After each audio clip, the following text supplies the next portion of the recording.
దేవుడి స్థలంలో మాట్లాడుతూ అంటాడు, వారి పూర్వీకులను బట్టి వారి పిల్లలను నేను జ్ఞాపకం చేసుకుంటాను. సార్, ఇజ్రాయేలీలకు సహాయం చేశానన్న బాగానే ఉంది, మంచిదయ్యా, మాకు ఇబ్బంది లేదు. ఎవరిని బట్టి సహాయం చేసావు? అబ్రహామును. ఇప్పుడు నువ్వు సహాయం చేసిన ఇశ్రాయేలీలకు అబ్రహాముకు ఎన్ని సంవత్సరాల కాల వ్యవధి ఉందో చెప్తారా?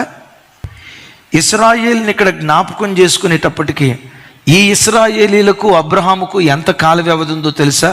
2000 సంవత్సరాల కాల వ్యవధి. 2000 సంవత్సరాల క్రితం బ్రతికిన ఒక భక్తిపరుని భక్తిని దేవుడు గుర్తుకు తెచ్చుకొని 2000 సంవత్సరాలైనా వాళ్ళ పిల్లల పట్ల కనికరము చూపుట దేవుడు మానలేదు. అమ్మ ఝాన్సీ, మీ నాన్న పేరు తల్లి జాన్, మీ తాతయ్య పేరు అబ్రహాం, మీ మీ మీ ముత్తాత పేరు లేడా? ముత్తాత మీకు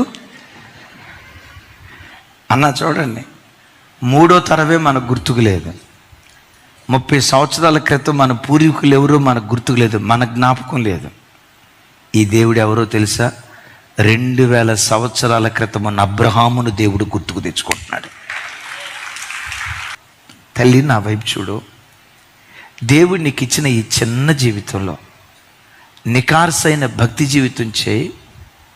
నువ్వు చనిపోయిన 1000 సంవత్సరాల తర్వాత కూడా నీ పిల్లలను దేవుడు గుర్తుకు తెచ్చుకుంటాడు. నువ్వు కార్చిన కన్నీళ్ళు, నువ్వు చేసిన ప్రార్థన, నువ్వు పడిన ప్రయాసం, పరిశుద్ధంగా బ్రతకటానికి నీ శరీరాన్ని సిలువ వేసుకున్న విధానం, దేవుణ్ణి పిచ్చి ప్రేమతో ప్రేమించి ఆరాధించిన ఆ అనుభవాలు ఉన్నాయే, అవన్నీ దేవుని హృదయాల్లో జ్ఞాపికలుగా మారిపోయి నువ్వు చనిపోయిన తర్వాత నీకు మరణం ఉంటుందేమో కానీ నీ భక్తి ఆశీర్వాదానికి మరణం ఉండదు.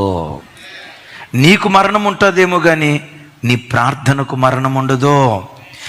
నేను చనిపోతావేమో కానీ నువ్వు చేసిన సత్క్రియలు ఉన్నాయే, నువ్వు చేసిన నీతి క్రియలు ఉన్నాయే, ఆ నీతియుక్తమైన జీవితం 1000 సంవత్సరాల తర్వాత కూడా నీ పిల్లలను దేవుడు గుర్తుకు తెచ్చుకుంటాడు.